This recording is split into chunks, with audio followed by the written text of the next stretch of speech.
ना पड़े कभी रंग तेरा जिस्मों से निकल के खून कहे।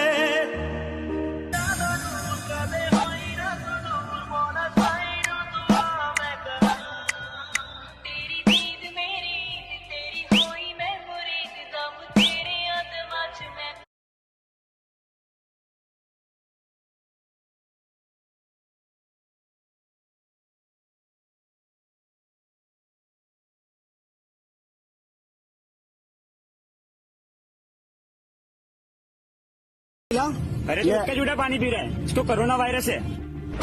हर मोमिन मुसलमान भाइयों का जूठा खाने से या पीने से शिफा मिलती है, नहीं कोई वायरस।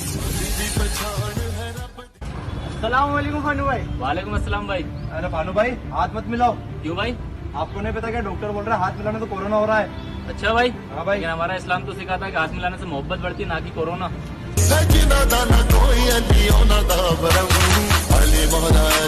दोस्तों, इन दो ही तरीके के लोगों की वजह से इंडिया में टिकटॉक बैन करने की मांग बढ़ गई है। कोरोना से निपटने के लिए तो हमारी सरकार काम कर रही है, पर कोरोना से भी खतरनाक ये टिकटॉक वायरस के लिए भी सरकार को कुछ करना चाहिए। देश चुनौतियों से कम हाँ, सही पकड़ा है। आज के वीडियोस में हम इन दोनों तरह के लोगों के ऊपर ही बात करेंगे, तो आइए शुरू करते हैं।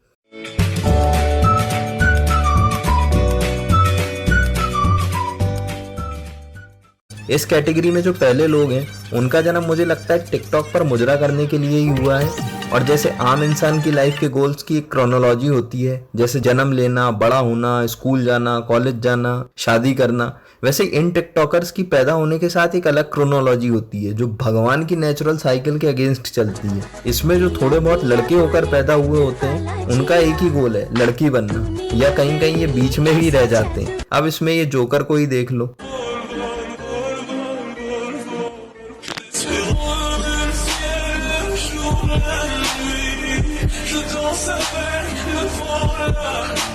मुझे मारो मारो, मुझे मारो मारो। भाई ये एक अलग ही जहर है। इसको देखकर हीथ लेजर भी अपने सर पर गोली मार ले और जैक्विन फिनिक्स को ये मिल जाए तो वो उसका ये हाल करे। वैसे इस वायरस से पीड़ित लोगों की संख्या बहुत ज्यादा है। दिक्कत टिकटॉक पर वीडियो बनाने से नहीं है, पर कम से कम यार गंदगी तो मत फैलाओ। ये तो थे पहले किस्म के लोग। अब आते हैं ये लोग जिन्होंने कभी अपने स्कूल में नोट्स तो नहीं शेयर किए होंगे, पर यहाँ झूठी खबरें बनाकर खूब शेयर कर रहे हैं। कोरोना जैसी मुश्किल की घड़ी में भी ये झूठी अफवाहें फैला रहे हैं और सरकार का काम मुश्किल कर रहे हैं। अब सवाल ये उठता है कि गवर्नमेंट इसे बैन क्यों नहीं कर देती। गवर्नमेंट ने इसे एक बार तो बैन किया था, पर पता नहीं दोबारा क्यों चालू कर दिया। क्या ये कम पड़ गए थे एंटरटेनमेंट के लिए, या शायद शराबियों की तरह ये अर्थव्यवस्था को सपोर्ट देते होंगे इसीलिए बैन नहीं किया। खैर, अब थोड़ी सीरियस बात करते हैं। हम सबको मालूम है टिकटॉक चाइना की कंपनी है और चाइना अपनी बिजनेस की पॉलिसीज को लेकर काफी स्ट्रिक्ट है। इंडिया अगर चाइना के ऊपर कभी भी किसी चीज पर बैन लगाता है तो चाइना फौरन ही इंडिया को चेतावनी दे देता है या इंडिया की किन्हीं और चीजों पर बैन लगा देता है। इसका हाल ही में उदाहरण है इंडिया की फार्मास्यूटिकल्स कंपनी पर चाइना ने एपीआई इंपोर्ट को लेकर बैन की धमकी दी थी। इंडिया चाइना से अपनी दवाइयों के लिए 70% एपीआई इंपोर्ट करता है और चाइना की इस तरह की पॉलिसीज की वजह से इंडिया चाइना के साथ अपने बिजनेस रिलेशंस खराब नहीं करना चाहता और टिकटॉक जैसी ऐप पर सीधे रूप से बैन नहीं लगा सकता। लेकिन एक सवाल ये भी उठता है, टिकटॉक इस तरह के वीडियोस बनाने के लिए इकलौता ऐप तो नहीं है। बनाने वाले लोग किसी और ऐप का इस्तेमाल कर लेंगे। और सच कहूँ तो प्रॉब्लम ऐप से नहीं, प्रॉब्लम इस पर कुछ अजीब तरह के वीडियोस बनाने वालों से है जो बिना किसी की प्राइवेसी का ख्याल रखे किसी से परेशान होते हुए भी वीडियो बनाते हैं। और टिकटॉक का इस्तेमाल करने वाले वही लोग हैं जो इंडिया के खिलाफ चाइना के किसी भी बयान के बाद चाइनीज प्रोडक्ट बैन करने की मांग करते हैं और खुद ही चाइनीज प्रोडक्ट को प्रमोट करते हैं।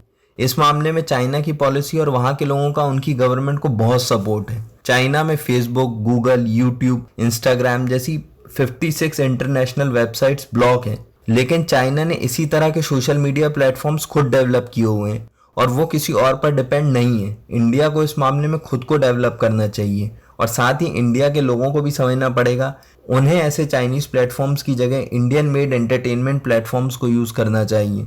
दोस्तों, आपको मेरा ये वीडियो कैसा लगा जरूर बताएं और वीडियो को लाइक, शेयर, सब्सक्राइब करना ना भूलें। तब तक के लिए stay safe. Thanks for watching.